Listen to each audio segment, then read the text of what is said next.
আমরা আবার শুরুতে আসছি। আমাদের মধ্যে উপস্থিত আছেন রচনা বন্দ্যোপাধ্যায়, বাংলার পার্লামেন্টের সদস্য, ভারতবর্ষের পার্লামেন্টের সদস্য। আমরা 29 জন পার্লামেন্টের সদস্য জিতেছি, তাই আজকে 29 জন 29টা পেয়ার জামাই ষষ্ঠী, জামাই এবং তার স্ত্রীকে আমরা খাওয়াচ্ছি।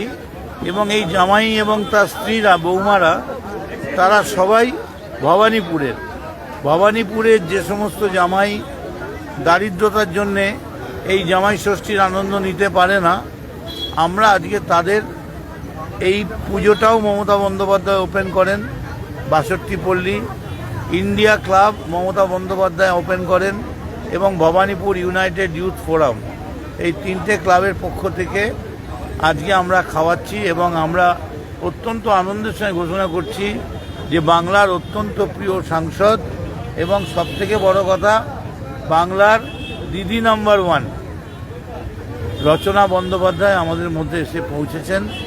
আমরা তাকে সংগঠনের পক্ষ থেকে কৃতজ্ঞতা জানাচ্ছি এবং ওনাকে বলছি এটা করার কারণ, এই যে মোদি কথায় কথায় বলেন मैं বহিরাগত নেই, मैं बंगाल का हूँ। দেখুন, বাংলার সংস্কৃতি এইটা, এই সংস্কৃতি মোদি জানে না। কারণ মোদি যেখানে করে সেখানে এনকাউন্টার হয়, সেখানে গঠবন্ধন অথবা জামাই ষষ্ঠী হয় না। তো বাংলার এই মিষ্টি সংস্কৃতির সঙ্গে খাপ খাইয়ে আজ ভবানীপুরে আমরা এই প্রোগ্রাম করছি।